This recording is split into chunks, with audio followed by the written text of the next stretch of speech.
Bienvenidos una vez más a su programa Hablemos de Salud. Hoy contamos con la participación de la doctora Leticia Acosta. En breve hablaremos más sobre ella.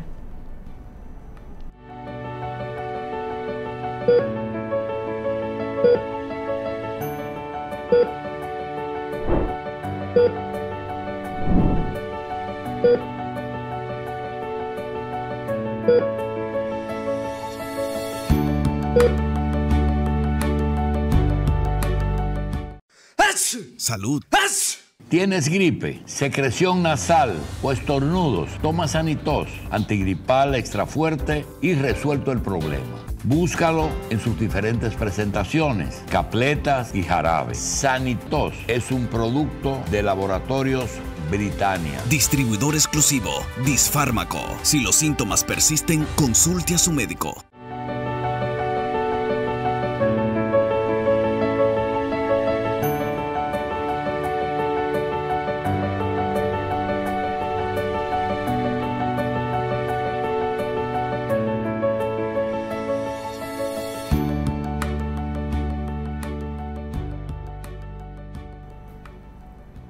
Como dije anteriormente, hoy contamos con la presencia de la doctora Leticia Acosta, médico especialista en bioquímica clínica, experta en nutrición y con maestría en biomédica.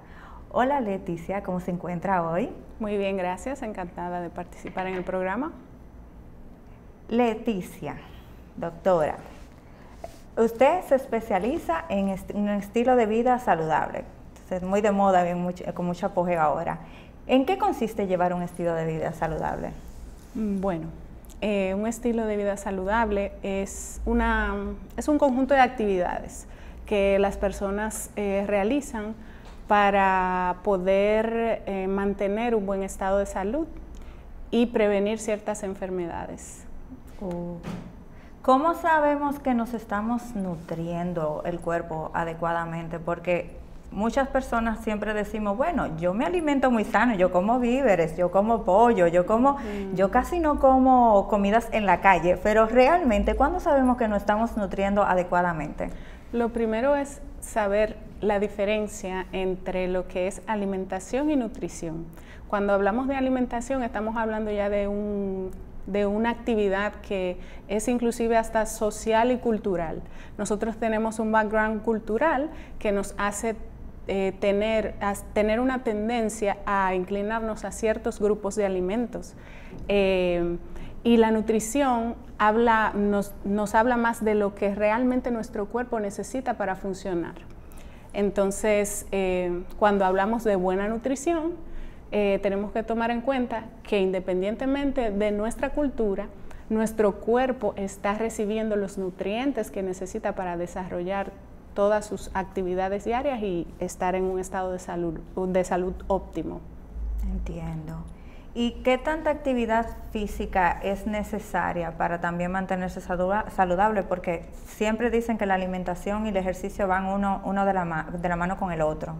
Sí, dentro de ese grupo de actividades que forma parte de un estilo de vida saludable, está la actividad física. Siempre se habla de la regla que conocen los nutricionistas y los coaches nutricionales y de estilo de vida saludable, de un 80-20, el 80% nutrición, un 20% actividad física o deporte. La actividad física es fundamental para nosotros también mantener un equilibrio y una fortaleza y unos niveles de energía y una regulación de nuestro metabolismo, sobre todo hormonal. Nos viene muy bien en ese sentido hacer una actividad física que nos saque del sedentarismo, que estaríamos hablando de una actividad física por lo menos de 30 a 40 minutos, 3 días por semana. ¿Y cuáles son las que usted más recomienda de esas actividades físicas? Porque muchas personas caminan solamente, hay otras que les gustan los ejercicios más pesados, tenemos el grupo que duran 2 horas diarias en el gimnasio, si no, no pueden vivir sin eso. Sí. Pero ¿cuáles serían las más necesarias? Bueno, la actividad física va a depender de la persona, básicamente, de las posibilidades que tenga la persona de de en qué espacio puede hacer esa actividad física y todo eso. Ahora con el cambio que hubo de la pandemia, muchas personas se inclinaron, las que solían ir y encerrarse en un gimnasio, se han inclinado a hacer actividades físicas al aire libre, que nos viene muy bien tanto para fortalecer nuestro cuerpo como también nuestra mente, estar en campo abierto y sentirnos bien, placenteramente, sabiendo que estamos haciendo algo por nuestra salud. La actividad puede variar desde caminatas, correr, la natación también, el entrenamiento con pesas, varía mucho, las bicicletas también. Entonces todo depende de la persona y de la condición de base que tenga esa persona. Si es una persona sana o si es una persona que ya tiene una condición de base,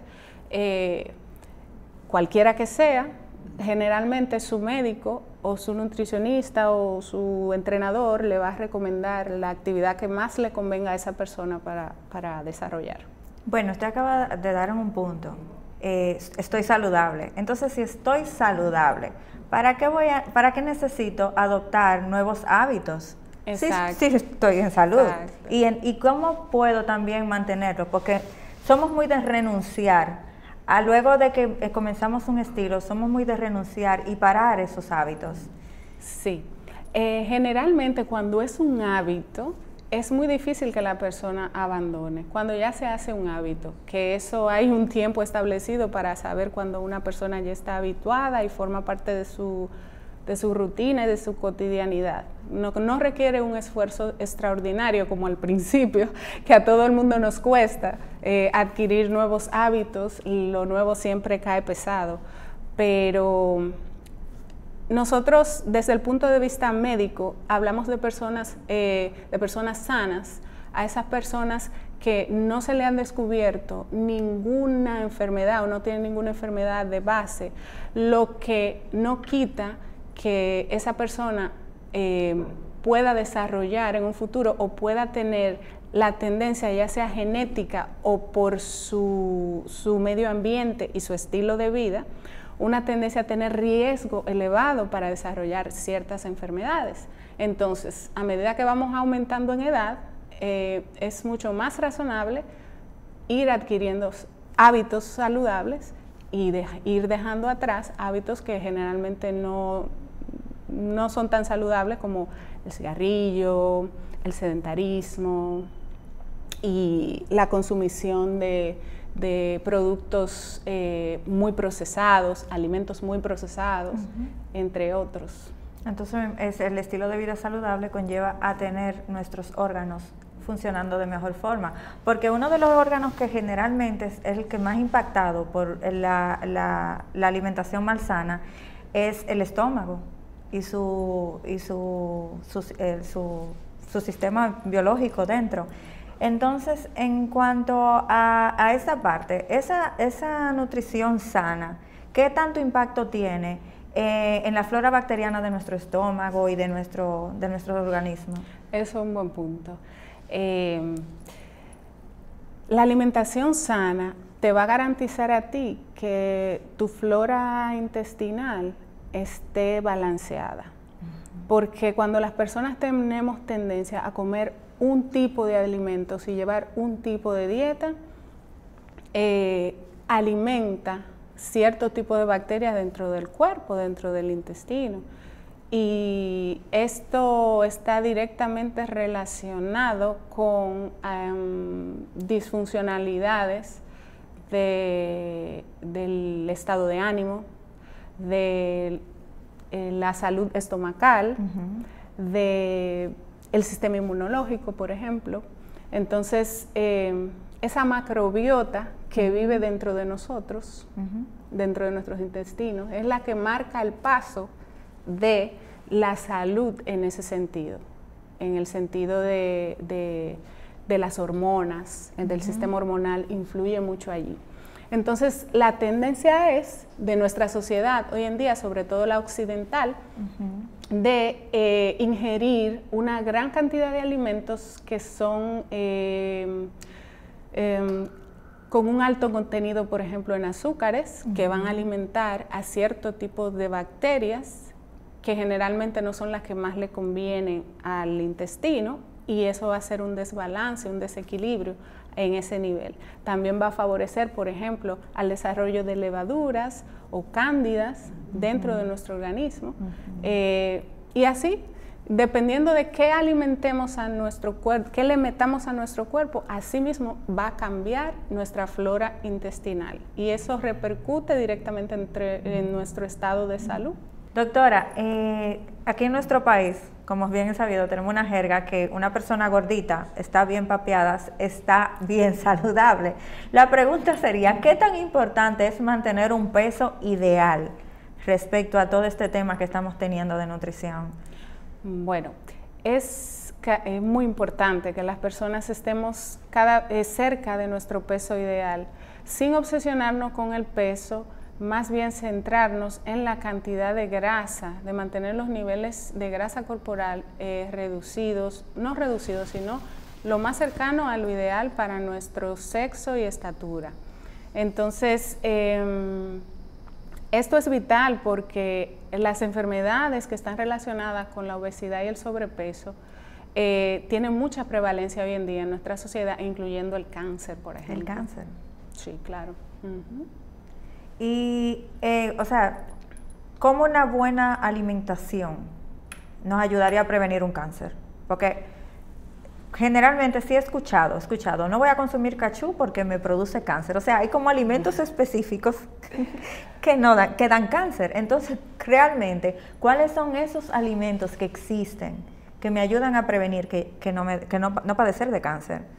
Bueno, no hay ningún alimento que te provoque cáncer, ni tampoco hay ningún alimento específico que cure el cáncer o que previene el cáncer, sino que es una alimentación. Por ejemplo, una de las más estudiadas es la dieta mediterránea, que se ha relacionado, por ejemplo, en países como, bueno, en Europa en sentido general, la dieta mediterránea se ha relacionado con una disminución de un 30% en la prevalencia de cáncer de mama, por ejemplo, en su población. ¿Dieta mediterránea es dieta? Esto quiere decir una dieta basada en verduras, basada en vegetales, en grasas saludables como el aceite de oliva, las carnes no procesadas, pescados azules, blancos, etcétera. Entonces, una dieta que tiene mucha variedad, inclinándose a también un método de cocción que no es agresivo con el alimento, que no daña ni disminuye el valor nutricional del alimento, porque también el método de cocción hace que nosotros dañemos alimentos. Entonces, ¿quiere decir que existe una dieta anticáncer? Una dieta anticáncer per se no, pero sí una dieta que te va a ayudar a disminuir considerablemente tu riesgo de padecer un cáncer en el futuro, definitivamente. ¿Y cuáles son los factores que influyen entonces en el desarrollo del cáncer? Bueno, estamos hablando que solamente un 5% de los cánceres que se diagnostican están ligados directamente con genes. Eso quiere decir que hay un 95% que tiene una característica multifactorial. Podemos hablar que un 70% aproximadamente de los cánceres se relacionan con el estilo de vida y la dieta, que ese 70% de cáncer que se está diagnosticando está muy ligado a los factores medioambientales externos, por decirlo así, externos, que no tiene que ver directamente con nuestra genética. ¿Y cuáles alimentos son los que favorecen al desarrollo del cáncer? Porque ya conocemos lo que no. Estamos hablando de dieta mediterránea, verduras, alimentos que sean cocidos de forma adecuada. Pero entonces, ¿cuáles son esos que son propensos a no ayudarnos en esta situación? Bueno, mira, por ejemplo, las carnes procesadas. Ya es un hecho científicamente comprobado. La Organización Mundial de la Salud hizo un comunicado, me parece que en el 2015, perdónenme, pero no sé la fecha, pero creo que es el 2015, en el que relacionó directamente el consumo diario de carnes procesadas, estoy hablando de embutidos y todo ese tipo de alimentos cárnicos, salchichas y todo ese tipo de cosas, lo relacionó con un aumento hasta de un 15% en la incidencia de cáncer de colon. Wow. Así es. Entonces, sí que esos alimentos, también el método de cocción, por ejemplo, un método de cocción que no es el que nosotros debemos de llevar rutinariamente, las carnes a la brasa o alimentos cocinados directamente a la brasa, porque eso genera una serie de sustancias que queman la carne, producen una serie de sustancias que son cancerígenas al final. Entonces, en los métodos de cocción que son más nobles, que conservan mejor las propiedades nutricionales de nuestros alimentos, son, por ejemplo, a la plancha, al vapor. El aparato nuevo que ha surgido, el air fryer. Oh, el air fryer. Sí. Bueno, eso es prácticamente un horno. Es la cantidad o sea, la intensidad del calor que tú le vayas y el tiempo de cocción, que te va a hablar a ti de qué tanto tú vas a preservar los nutrientes de ese alimento que tú te vas a tomar. Por ejemplo, aquí en República Dominicana tenemos la costumbre de hervir los vegetales, ya eso ha disminuido mucho, pero yo recuerdo de niña que a mí me daban una zanahoria que tú la doblabas así y era una cosa que parecía un puré casi. Entonces ya hemos aprendido que los vegetales mejor crocantes, que mantengan su estructura para poder aprovechar todos los nutrientes que tiene, porque si no, eso es un tip que las personas pueden agarrar ahí, el método de cocción. Y que la dieta basada en su mayoría en plantas es mucho más beneficiosa en todos los sentidos. Va a alimentar esas bacterias que nosotros queremos que sí crezcan en nuestro intestino, que nos va a mantener saludables. Sí, entiendo. Ya que estamos hablando de cáncer y estamos en el mes literalmente del cáncer, la detención del cáncer de mama, sí. ¿Qué nos puede decir de eso, de la detención del cáncer de mama? ¿Realmente se puede prevenir? Bueno, con el cáncer de mama hablamos de detección oportuna, de detección precoz. Y hay una prevención secundaria también, que es cuando se hacen a nivel poblacional screening de las poblaciones. Pero sí podemos hablar de detección temprana del cáncer, que cuando el cáncer se detecta temprano, no tiene que ser un diagnóstico catastrófico para las personas. Entonces, por ejemplo, actualmente en nuestro país hay un programa del SNS de detección temprana de cánceres de próstata, de cervicuterino y de mama. Ahora que estamos en el mes del cáncer de mama, las personas deben de saber que todas aquellas personas por encima de los 40 años de edad aplican para ese programa y deben de acudir a su ginecólogo a hacer las pruebas de detección temprana, porque el cáncer de mama no da síntomas durante mucho tiempo. Cuando da algún tipo de síntomas es porque ya está muy avanzado. Eso le iba a preguntar, si existen algunos síntomas antes de que llegue esa etapa catastrófica, que nosotras podamos darnos cuenta y decir, bueno, déjame ir con tiempo porque esto no es normal en mí. Ese es el tema, que cuando te dan síntomas es porque ya tienes una enfermedad instalada. Entonces, el fin de hacer la revisión, revisarnos la mama para poder detectar cualquier anormalidad, bulto, alguna zona de disconfort, algunos ganglios que también se pueden ver inflamados alrededor de la axila o alrededor justo del seno. Esos son signos que te pueden decir algo aquí no está bien. Vas al médico, te chequeas a ver de qué se trata.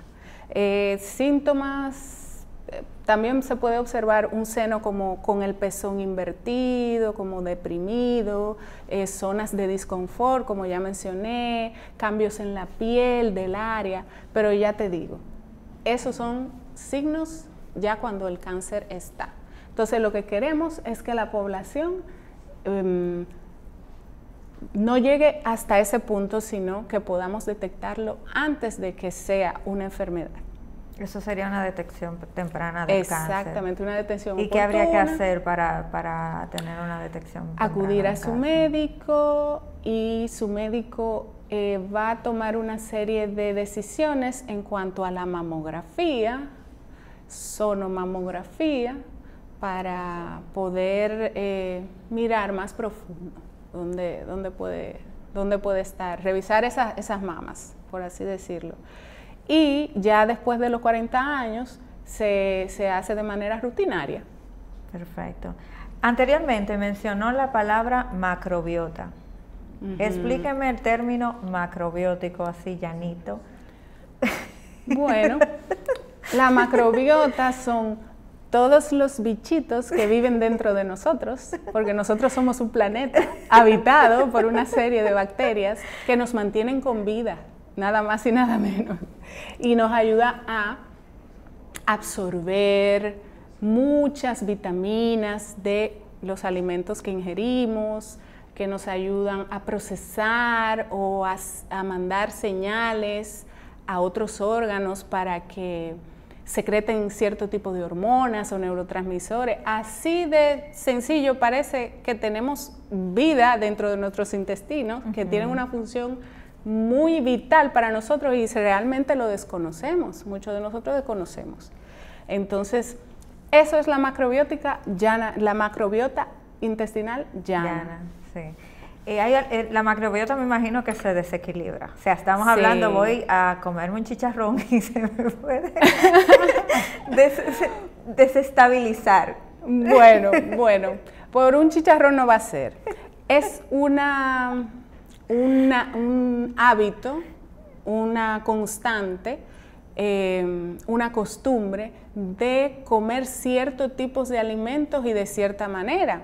Entonces, eso va a favorecer el crecimiento de, por ejemplo, hongos, levaduras, cándidas, parásitos o de las mismas bacterias que viven ahí, pero que no necesariamente son las que queremos que crezcan para mantener el equilibrio. Entonces, mientras unas crecen, otras disminuyen. Por ejemplo, una de las más favorables para nuestra salud, por ejemplo, relacionada con el estado de ánimo y con el sistema inmunológico, que ayuda a la segregación de serotonina y todo lo demás, es los bifidobacterios, que están muy de moda también, porque son los que están dentro del yogur. Entonces, esos son muy susceptibles, o sea, son muy ñoñitos, entonces hay que mantenerlos. Entonces, cuando crecen los otros, estos disminuyen, por ponerlo llanamente, ¿no? Entonces, uno puede estimular el equilibrio intestinal, de la macrobiota intestinal, alimentándose, por ejemplo, de alimentos que sean prebióticos y probióticos. Los prebióticos son alimentos y los probióticos son las bacterias en sí. Entiendo. Esos probióticos están, por ejemplo, en los alimentos fermentados, como el chucrut, el kimchi, que suenan muy raro, pero es un repollo fermentado. O sea, el yogur, y también existen una serie de suplementos nutricionales que tu médico te lo puede indicar en el caso de que así lo necesites. Y en el caso de los prebióticos, estaríamos hablando de comida, básicamente. La fibra soluble, por ejemplo, que está en la fruta, que alimenta a las bacterias buenas.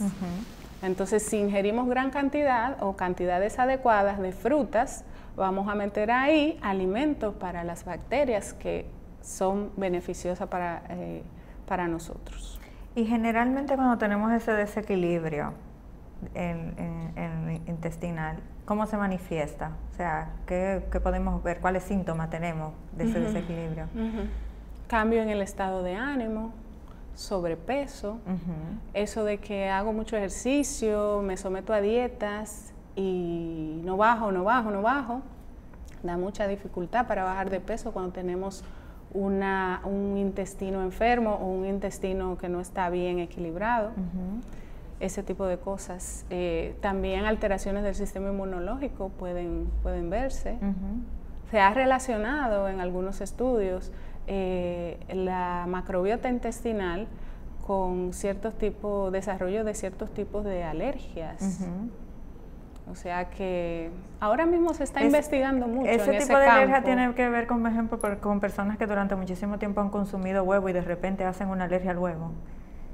Puede ser. ¿Por el lapso de tiempo? Puede ser, porque las alergias también tienen muchos factores que hay que ver. Pero las alergias, por ejemplo, alimentarias, se han estudiado, ya se sabe mucho sobre ellas.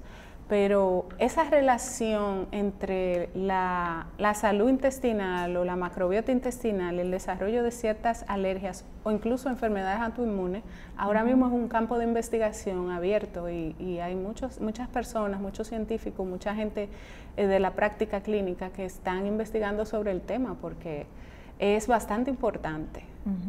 Doctora, saliendo un poquito del tema, ya que estábamos hablando de dieta, usted mencionó ahorita la dieta mediterránea.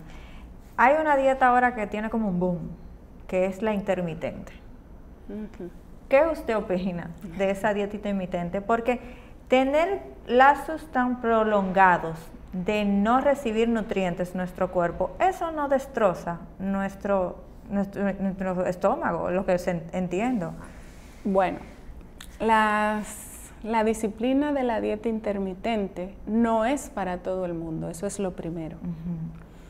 Debe de hacerse con una persona que sepa, que esté entrenada en esa dieta específicamente, porque hay que saber qué tipo de persona va a resistir esa dieta. Y lo que se busca, la finalidad de hacer un ayuno prolongado, es que nuestro cuerpo básicamente utilice o saque esa energía inmediata que nosotros obtenemos de los carbohidratos y los azúcares, lo saque de la grasa que tenemos acumulada en nuestro cuerpo.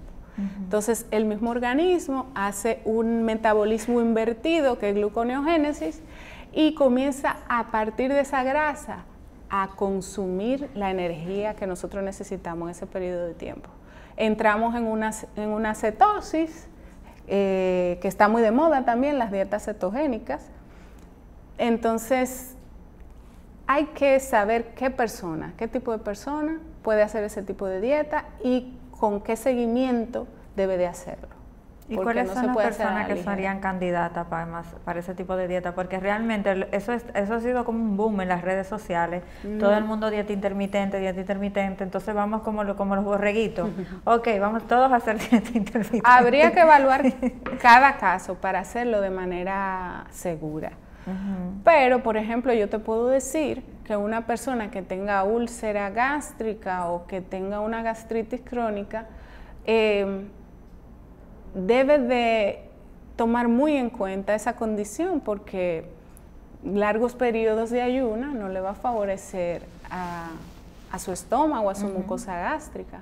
Entonces, hay que tener mucho cuidado dependiendo de dónde partimos para hacer ese tipo de dietas. Porque si partimos de una persona sana, sana entre comillas, ¿no?, que tiene sobrepeso, pero todavía no ha salido a la luz ninguna enfermedad o trastorno, vale la pena arriesgarse a hacer, por ejemplo, una dieta cetogénica, guiada por un profesional y haciéndose sus analíticas cada cierto tiempo.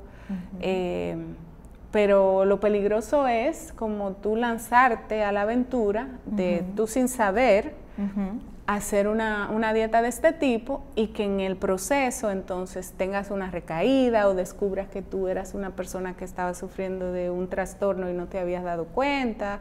y ese tipo de cosas. Entonces, lo más recomendable es que una persona que vaya a querer cambiar su dieta y lo quiera hacer sin ayuda de un profesional, que haga una dieta hipocalórica equilibrada. Equilibrada, o sea, ¿qué quiere decir equilibrada? Comiendo de todos los grupos de alimentos sin exageraciones, o sea, bajando el nivel de calorías de la dieta, las cantidades y tal. El método de cocción también va a ayudar mucho a bajar ese índice calórico. Las personas que van a hacer dietas sin supervisión médica, ahora todas esas otras dietas que implican entrar en cetosis o que implican algún tratamiento especial o seguimiento especial, no les recomiendo a las personas que se animen a hacerlas por sí solas. Deben de buscar consejo o seguimiento de un profesional para evitar consecuencias graves de salud. No estoy diciendo que sean malas. Por si acaso. No, funcionan, sí. Y es un método que está bien estudiado, lo de las dietas cetogénicas, y bueno, y en culturas como en la India, ya por razones culturales y hasta religiosas, las personas practican ayuno intermitente y no pasa nada. Pero cuando tú vas a aplicar algo nuevo, no es parte de tu cultura, tú no estás acostumbrada a hacer ese tipo de ayuno, hay que hacerlo de una manera guiada, definitivamente, para disminuir el riesgo de que algo pueda salir mal. Perfecto. Bueno, en breve regresamos en su programa Hablemos de Salud con este interesantísimo tema con la doctora Leticia Acosta.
Hacerse el examen de próstata ahora es un fly al cacho. Es necesario, es gratis y es muy rápido. Chequéate, no los dejes para después. Para mayor información sobre los hospitales disponibles, llame a *462. Servicio Nacional de Salud, Seguro Nacional de Salud y la primera dama Raquel Arbaje, uniendo voluntades.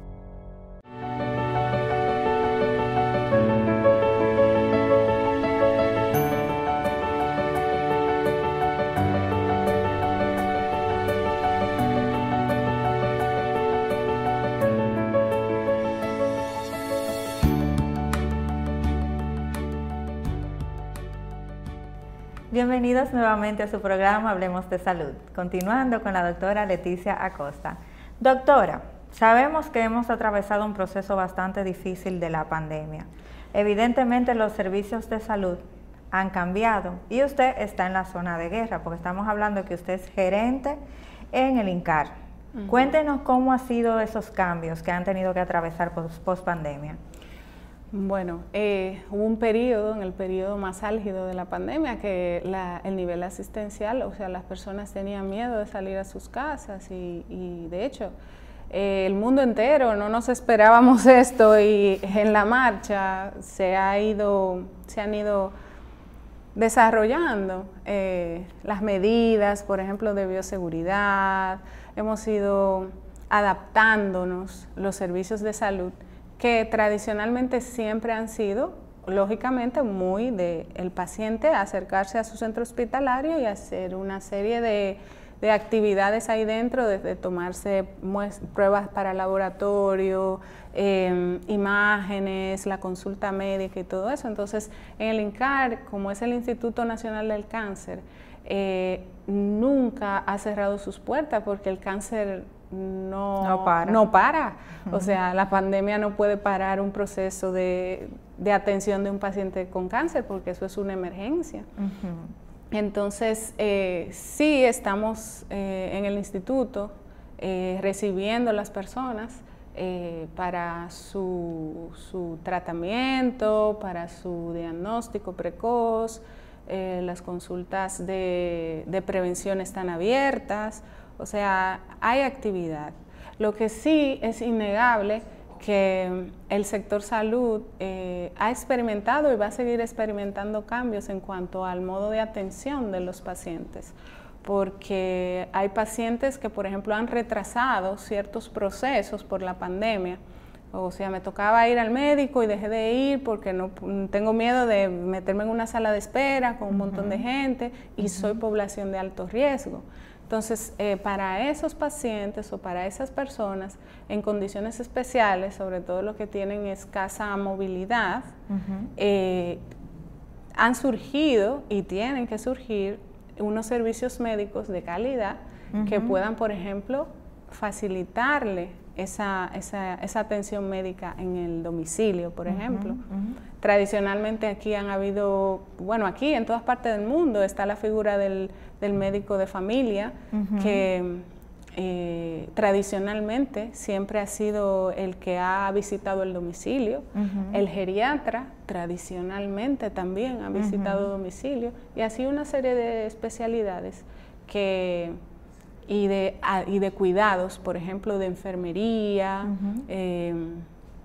y de fisioterapia, que tradicionalmente ha acudido siempre al domicilio. Tenía que trasladarse así, sobre todo si estamos hablando de ancianos y personas que tienen discapacidades para moverse, me imagino. Sí, así es. Entonces ahí me imagino fue que nació el proyecto Dr. Go. Hábleme de Dr. Go, doctora. Bueno, Dr. Go es un proyecto que surgió de una necesidad. Pre-pandemia, ya la habíamos vivido con familiares cercanos, esa necesidad de cuidados para los pacientes con escasa movilidad, envejecientes, esos cuidados de enfermería, por ahí empezó la cosa.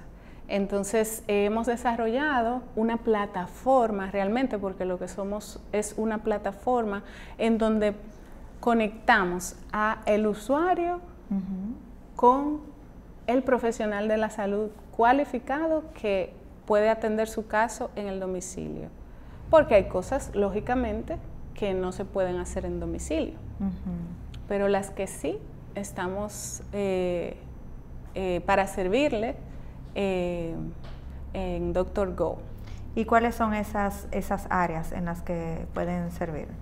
Por esas ejemplo, especialidades. Sí, por ejemplo, en el área de enfermería, con los cuidados del paciente, bajo prescripción médica. O sea, yo necesito una enfermera, yo puedo contactar a Dr. Go y me canalizan el obtener una enfermera. Una enfermera. Pero sabemos que las enfermeras se necesitan para diferentes áreas, porque algunas tienen que tienen que cuidar, otras tienen que poner una cantidad de medicamentos. Por ejemplo, me vi en una situación en estos días donde tuve que conseguir a una persona que me ayudara a poner un medicamento para un paciente de cáncer. ¿Ese tipo de servicios son los que ofrecen? Sí, esos tipos de servicios, todo lo que tenga que ver con enfermería, el enfermero está cualificado para administrar medicamentos bajo prescripción médica.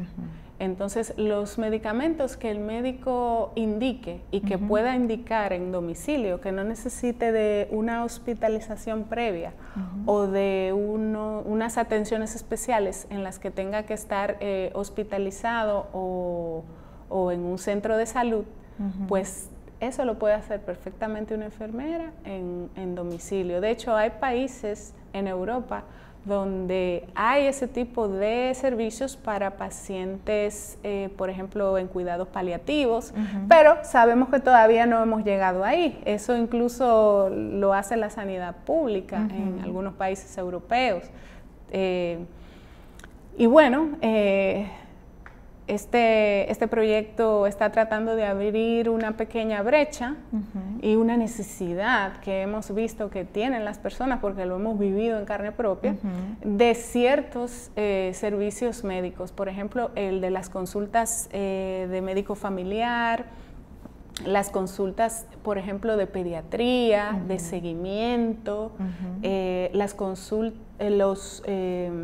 las fisioterapias, que también bajo la prescripción de un fisiatra, un fisioterapeuta puede hacer una terapia X en el domicilio del paciente sin que el paciente tenga necesariamente que trasladarse a un centro de salud, a un gimnasio, a estar en contacto con muchas personas. Eso es un servicio que se puede dar y que nosotros estamos supliendo ahora mismo, poniendo en contacto a esas personas que tienen esa necesidad con los profesionales cualificados.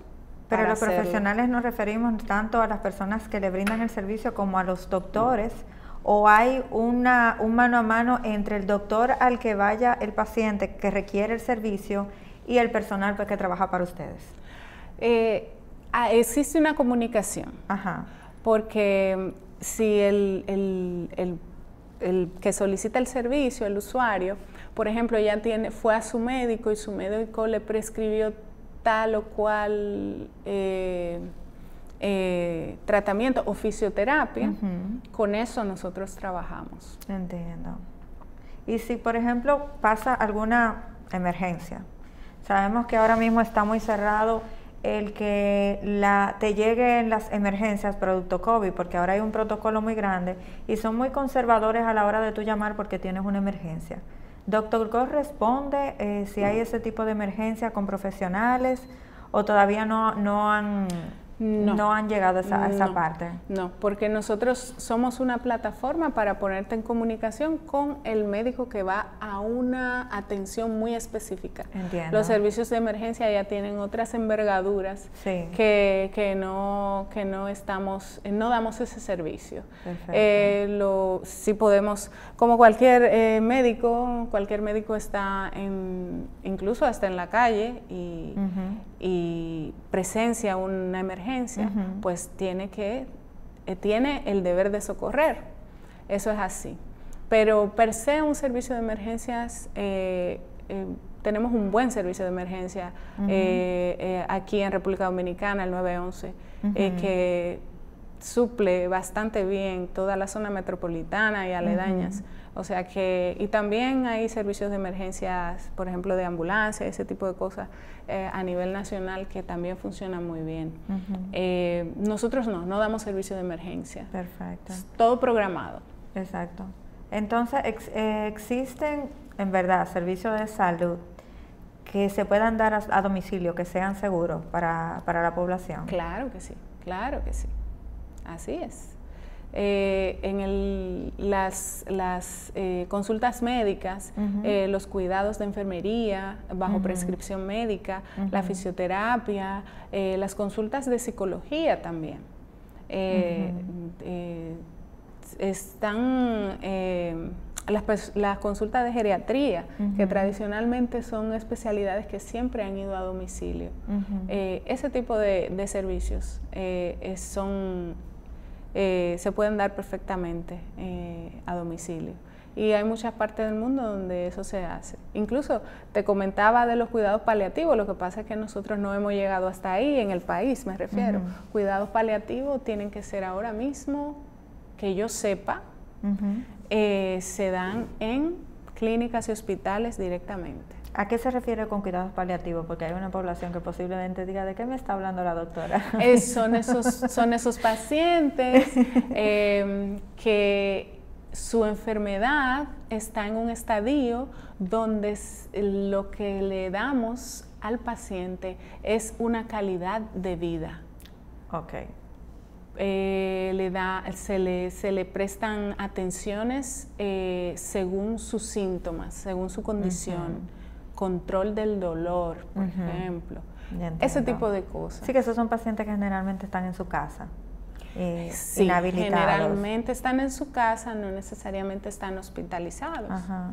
Sí, así es. Pero no pueden valerse por ellos. Entonces, no pueden valerse, exacto. Su público, el público de Dr. Go es pacientes ancianos y pacientes con dificultad para moverse y niños. Sí. Realmente Dr. Go da servicios, todas las personas que requieran ese tipo de servicios, que tradicionalmente han sido especialidades que han ido a domicilio, podemos servirle con los profesionales que tenemos allá. Y hasta ahora no han presentado ningún tipo de inconveniente con los servicios, porque Gracias siempre a hay pro, contra. No. Los beneficios que tiene una persona, o sea, que tiene una persona que solicita el servicio, aparte de no trasladarse. Las ventajas. Ajá, sí. Exacto. Bueno, no trasladarse es algo es muy la más importante en estos tapones. Exactamente. La primera, en donde no hay tapones, que hay tapones. No, y me imagino que habrán personas que bueno, sería una opción coger un tapón, o sea, eso es lo normal, pero hay personas, por ejemplo, que realmente es que no pueden. Por ejemplo, te voy a poner un ejemplo, una persona de 81 años que está en cama, no camina, y vive en una tercera planta. No hay ascensor. No hay ascensor. Entonces es un poco complicado. Y le está cuidando una hija que tiene 60. Bueno, ahí le pusimos un poquito más de... Sí. Porque esos serían como los casos drásticos para poder bajar a una persona. Entonces ahí es que ustedes entran. Sí, con esos servicios que no son, vamos, por ejemplo, para los servicios diagnósticos hay que trasladarse obligatoriamente, aunque en el país ya, por ejemplo, en el área de laboratorio tenemos... laboratorios privados que asisten a domicilio. Sí, o sea, ¿verdad? Sí. Hemos avanzado en esa parte del laboratorio hemos avanzado. Sí, claro. Pero se puede hacer de una manera segura. Sí. O sea, sí, hay servicios que se pueden hacer perfectamente de una manera segura.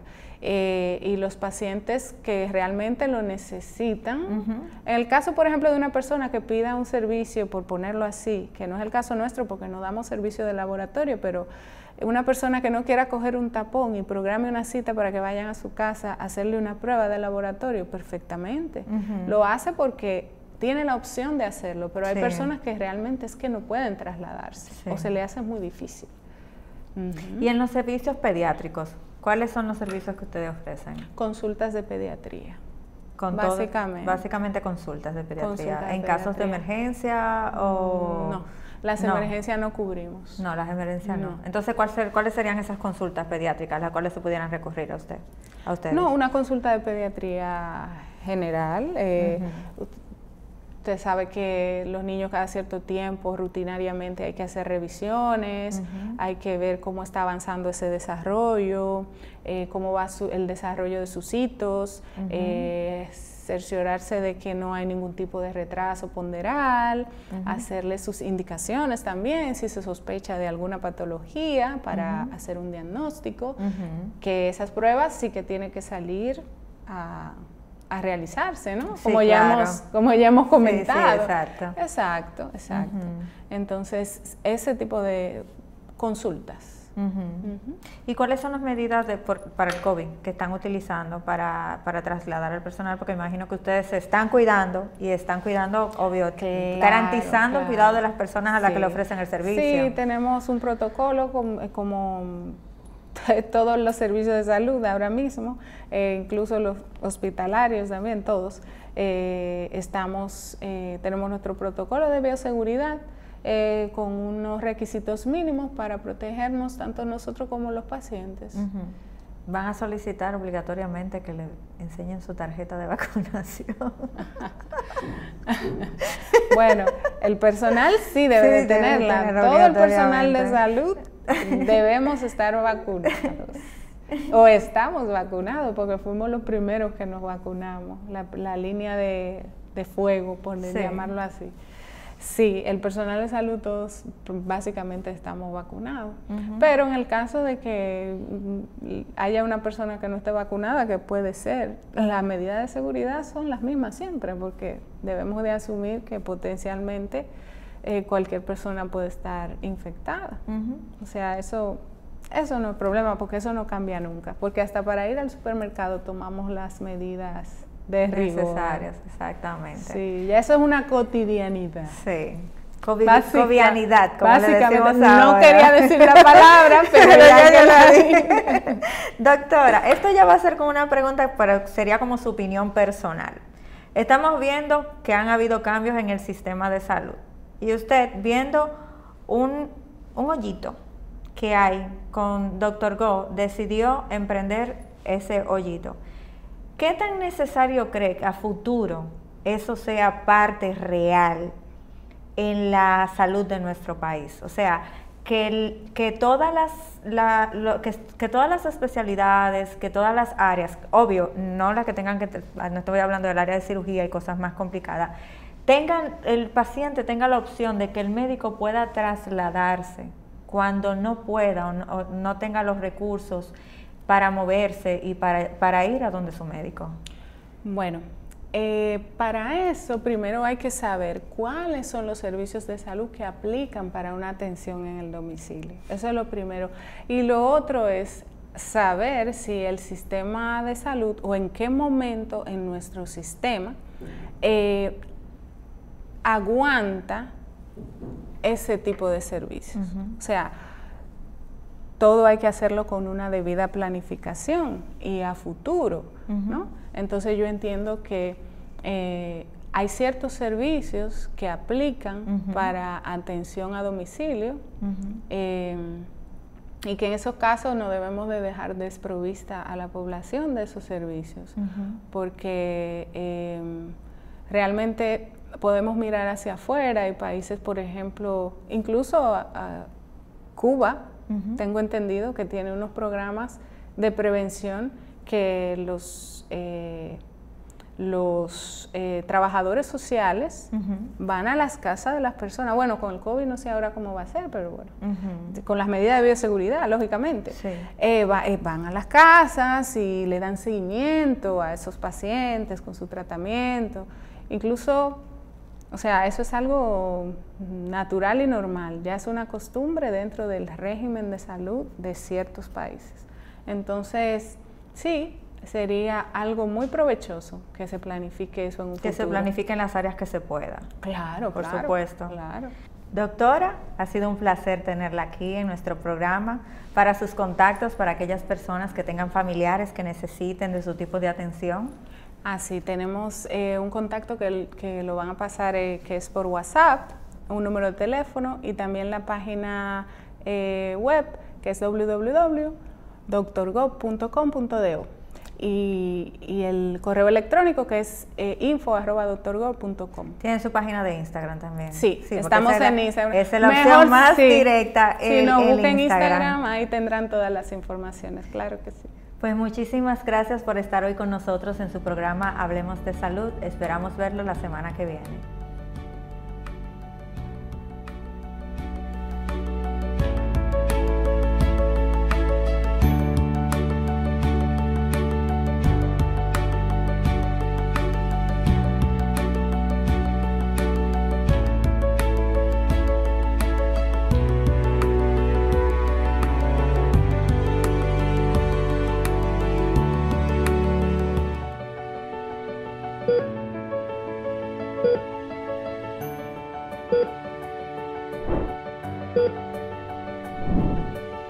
Thank you.